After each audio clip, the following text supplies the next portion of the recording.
the Abrams X demonstrator, that would have been a lot cooler. Before we start the video, I'd like to say this is going to be a new form of content I put on my channel.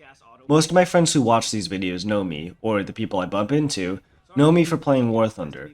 Tanks especially have been a subject of interest for me since I was a teenager, so I thought I'd finally play into it after 8 years.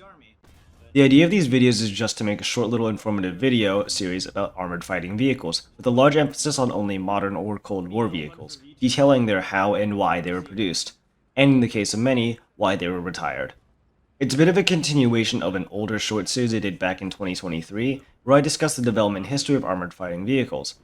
However, with the quality I want to put out, I decided that a short just wouldn't do. So I hope you find these videos informative and interesting, and I'll stop wasting your time with this intro.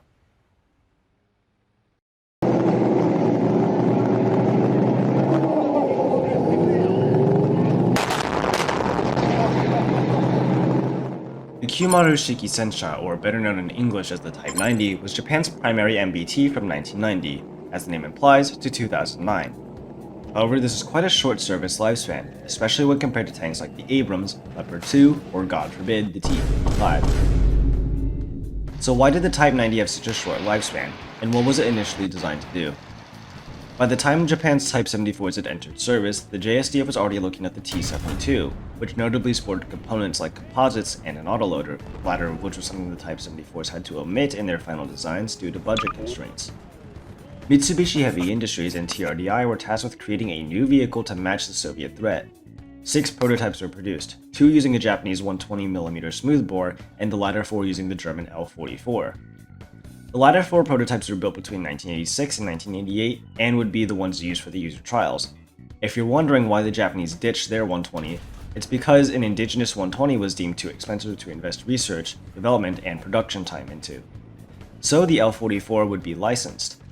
In 1989, the Type 90 would finish its trials, and in August 1990, it was fully accepted into service. The first 30 Type 90s were produced by the end of 1990, with a grand total of 341 units being produced between 1990 and 2009. The Type 90 made great strides for Japanese tank development. Unlike its predecessor, the Type 90 got the autoloader, which was developed by Mitsubishi Heavy Industries and uses a conveyor belt system. It also had composite armor, a feature that the Type 74s notably lacked and was one of the main causes for its replacement. Those composites, to answer one of the main questions, are why the Type 90 looks so much like a Leopard. The Japanese used the same idea as on the Leopard for their use of modular composite armor.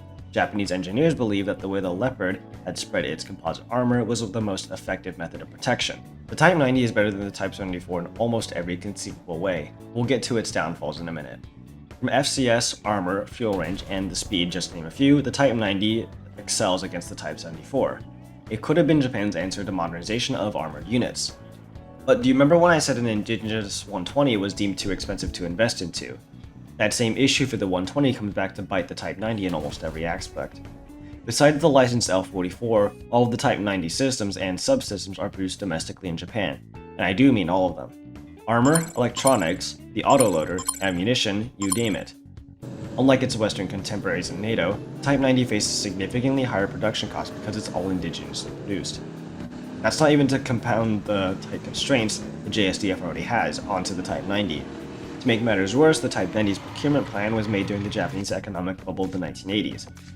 The bubble would burst in 1989, which if you remember was when the Type 90 finished its trials. Furthermore, just a year after its production began, the Soviet Union collapsed in 1991. Pair this with the subsequent slashing of the defense budget, and the Type 90's procurement plan fell off faster than someone who peaked in high school. Furthermore, while the Type 90 excels compared to the Type 74, the Type 90 is much bigger and heavier, its main 2 downfalls. These 2 factors alone make the Type 90 exceedingly difficult to operate in the tight urban areas of Japan, comparatively to vehicles like the Type 74, Type 10, or Type 16. On top of that, the Type 90 is only deemed to be able to cross 65% of Japan's bridge infrastructure. As such, the tank is preferentially assigned to operate out of the island of Hokkaido, where these factors aren't as much of a problem.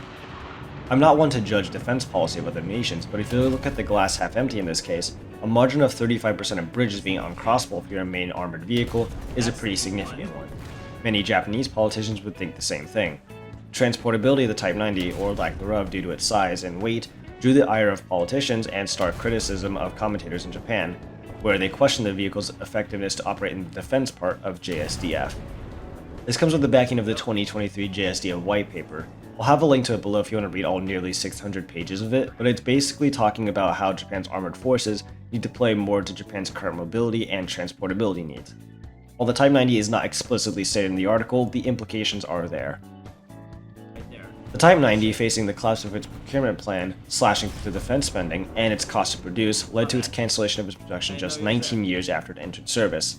Emphasis shifted away to the Type 16 and Type 10. Both vehicles we'll cover later in this series.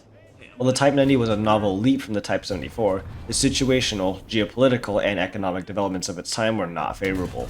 While advanced, it still fell short of Japan's defense requirements. But to end on a good note for a vehicle I absolutely adore, the Type 90 demonstrates Japan's ability to modernize its armored forces, and rapidly at that. This video is a big change in style for me. I wanted to cover different nations' vehicles, albeit only the ones I really care about, in a small mini video series in a succinct way. So if you like this video, be sure to drop a like. If you have any feedback, I'd love to hear it. Anyways, that's all for this week's mini series, and I'll see you on the next one.